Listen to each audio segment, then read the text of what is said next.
ನಮಸ್ತೆ ಸ್ನೇಹಿತರೆ, ಇವತ್ತಿನ ವಿಡಿಯೋದಲ್ಲಿ ಕೈಮಾ ಸಾಂಬಾರನ್ನ ಮಾಡ್ತಾ ಇದ್ದೀನಿ. ಇದಕ್ಕೆ ಯಾವುದೇ ಪುಡಿಗಳನ್ನ ಬಳಸ್ತಾ ಇಲ್ಲ.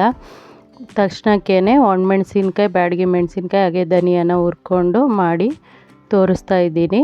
ಇದಕ್ಕೆ ಮೊದಲನೇದಾಗಿ ಒಂದು 10 ಬ್ಯಾಡಗಿ ಮೆಣಸಿನ್ಕಾಯಿ, 10 ಗುಂಟೂರು ಒಣಮೆಣಸಿನ್ಕಾಯಿನ ತೊಗೊಂಡಿದ್ದೀನಿ, 1 ಈರುಳ್ಳಿ, ಸ್ವಲ್ಪ ಪುದೀನ ಸೊಪ್ಪು ಹಾಗೆ ಶುಂಠಿ 2 ಇಂಚಷ್ಟು ತೊಗೊಂಡಿದ್ದೀನಿ.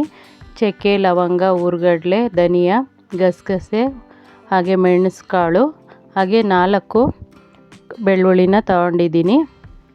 1 ಟೊಮೊಟೊನ ಬಳಸ್ಕೊಳ್ತಿದ್ದೀನಿ. ನೀವು ಬೇಕಿದ್ದರೆ ಬಳಸ್ಕೊಳ್ಳಿ ಟೊಮೊಟೊ, ಇಲ್ಲಾಂದ್ರೆ ಹಾಗೇನೂ ಮಾಡ್ಬೋದು. ಇವಾಗ ಬಾಣಲೆಗೆ 1-2 ಸ್ಪೂನಷ್ಟು ಟೇಬಲ್ ಸ್ಪೂನಷ್ಟು ಅಡುಗೆ ಎಣ್ಣೆನ ಸೇರಿಸ್ಕೊಂಡು ಅದಕ್ಕೆ ಬ್ಯಾಡಗಿ ಮೆಣಸಿನ್ಕಾಯಿ ಹಾಗೆ ಗುಂಟೂರು ಒಣಮೆಣಸಿನ್ಕಾಯಿ ಹಾಗೂ 1 ಈರುಳ್ಳಿ ಕಟ್ ಮಾಡಿ ಇಟ್ಕೊಂಡಿದ್ನಲ್ಲ ಅದನ್ನು ಸೇರಿಸ್ಕೊಂಡು ಹುರ್ಕೊಳ್ತಿದ್ದೀನಿ. ಇದಕ್ಕೆ ನಾನಿಲ್ಲಿ 1 ಟೀ ಸ್ಪೂನಷ್ಟು ಕಲ್ಲುಪ್ಪನ್ನ ಸೇರಿಸ್ಕೊಂಡು ಹುರ್ಕೊಳ್ತಿದ್ದೀನಿ. ಇದು ಸ್ವಲ್ಪ ಬಾಡಿದ ನಂತರ ಇದಕ್ಕೆ ಶುಂಠಿ, ಪುದೀನ ಸೊಪ್ಪು ಹಾಗೆಯೇ 1 ಟೊಮೊಟೊ ತೊಗೊಂಡಿದ್ನಲ್ಲ ಅದನ್ನು ಕಟ್ ಮಾಡಿ ಸೇರಿಸ್ಕೊಂಡಿದ್ದೀನಿ. ಹಾಗೆಯೇ ಇದಕ್ಕೆ ಹುರ್ಗಡ್ಲೆ, ಬೆಳ್ಳುಳ್ಳಿ, ಶುಂಠಿ, ಚಕ್ಕೆ, ಲವಂಗ, ಮೆಣಸುಕಾಳನ್ನ ತೊಗೊಂಡಿದ್ನಲ್ಲ ಅದ್ರ ಜೊತೆ ಗಸಗಸೆನೂ ಇಟ್ಕೊಂಡಿದ್ದೆ, ಅಷ್ಟನ್ನು ಸೇರಿಸ್ಕೊಂಡು ಹುರ್ಕೊಳ್ತಿದ್ದೀನಿ. ಕಡಿಮೆ ಉರಿ ಇಟ್ಕೊಂಡು ಹುರ್ಕೊಳ್ತಾ ಇದ್ದೀನಿ. ಇದ್ರ ಜೊತೆಗೆ ನಾನಿಲ್ಲಿ ಬಲ್ತಿರುವಂಥ ತೆಂಗಿನಕಾಯಿನ ತೊಗೋಬೇಕು ಕೈಮಾ ಸಾಂಬಾರನ್ನ ಮಾಡಬೇಕಾದ್ರೆ, ಇಲ್ಲಾಂದರೆ ಕೈಮಾ ಉಂಡೆ ಹೊಡೆದೋಗುತ್ತೆ. ಹಾಗಾಗಿ ನಾನಿಲ್ಲಿ 1 ದೊಡ್ಡ ತೆಂಗಿನಕಾಯಿ, 1 ಹೋಳನ್ನು ತಗೊಂಡು ತುರಿದು ಇಟ್ಕೊಂಡಿದ್ದೀನಿ. ಅದ್ರ ಜೊತೆಗೆ ನಾನು ಕೈಮಾ ಉಂಡೆ ಕಲಸೋದಕ್ಕೋಸ್ಕರ ಹುರ್ಗಡ್ಲೆನ ಪುಡಿ ಮಾಡ್ಕೊಳ್ತೀನಿ. ಹುರ್ಗಡ್ಲೆ ಜೊತೆಗೆ 4 ಕಾಳು ಮೆಣಸು ಮತ್ತು 1 ಚಕ್ಕೆ, 3 ಲವಂಗನ ಸೇರಿಸ್ಕೊಂಡು ನಾನು ಪುಡಿ ಮಾಡ್ಕೊಳ್ತೀನಿ. ಇವಾಗ ಒಂದು ಬಾಣಲೆನ ಇಟ್ಕೊಂಡು ಅದಕ್ಕೆ 3-4 ಟೇಬಲ್ ಸ್ಪೂನಷ್ಟು ಅಡುಗೆ ಎಣ್ಣೆ ಹಾಗೆ 2 ಮೀಡಿಯಮ್ ಸೈಜ್ದು ಈರುಳ್ಳಿನ ಉದ್ದಕ್ಕೆ ಕಟ್ ಮಾಡಿ ಸೇರಿಸ್ಕೊಂಡಿದ್ದೀನಿ. ಅದಕ್ಕೆ 1/4 kg ಮಟನ್ ಪೀಸ್ನ ತೊಳೆದು ಸೇರಿಸ್ಕೊಂಡಿದ್ದೀನಿ. ಇದಿಲ್ಲಿ ಹುರ್ಕೊಳ್ತಾ ಇರಬೇಕಾದ್ರೆ ನಾನು ಪೇಸ್ಟ್ನ ರೆಡಿ ಮಾಡ್ಕೊಳ್ತೀನಿ.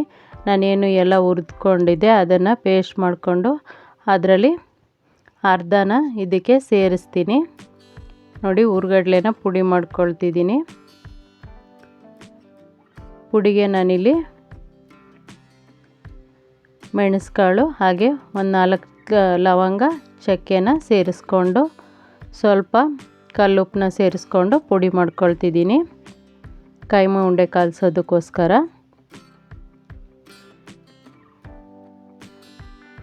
ಇವಾಗ ಮಟನ್ನು ಸ್ವಲ್ಪ ಬೆಂದಿದೆ, ನೀರೆಲ್ಲ ಬಿಟ್ಟಿದೆ. ಇವಾಗ ನಾನು ರುಬ್ಕೊಂಡಿದ್ನಲ್ಲ ಆ ಖಾರದಲ್ಲಿ ಅರ್ಧ ಖಾರನ ಇದಕ್ಕೆ ಸೇರಿಸ್ಕೊಳ್ತಿದ್ದೀನಿ. ರುಬ್ಬಿರುವಂಥ ಗ್ರೇವಿನ ಅರ್ಧ ಸೇರಿಸ್ಕೊಂಡು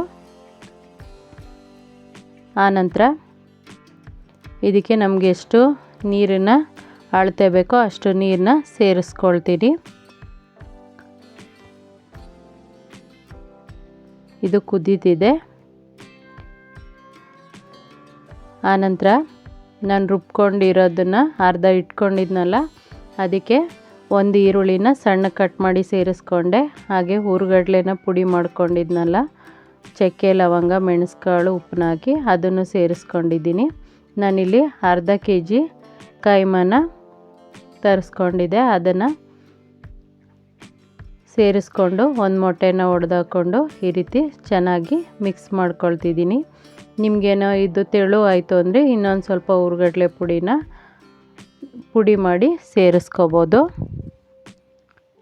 ನೋಡಿ, ಸೇರಿಸ್ಕೊಂಡು ನಿಮಗೆ ಎಷ್ಟು ದಪ್ಪ ಸಣ್ಣ ಬೇಕೋ ಆ ವಿಧಾನದಲ್ಲಿ ಉಂಡೆನ ಕಟ್ಕೋಬೋದು.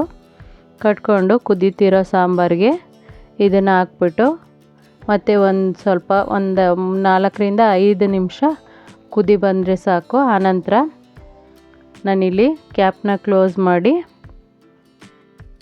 2-3 ವಿಸಿಲ್ಲು ಕೂಗಿಸ್ಕೊಳ್ತಿದ್ದೀನಿ. ಇದು ಮಟನ್ನು ಎಳೆದಾಗಿರೋದ್ರಿಂದ ಬೇಗ ಬೇಯುತ್ತೆ. ನಾನಿವಾಗ ಉಂಡೆಗಳೆಲ್ಲ ಸೇರಿಸಾಗಿದೆ, ಕುದೀತಾನೂ ಇದೆ.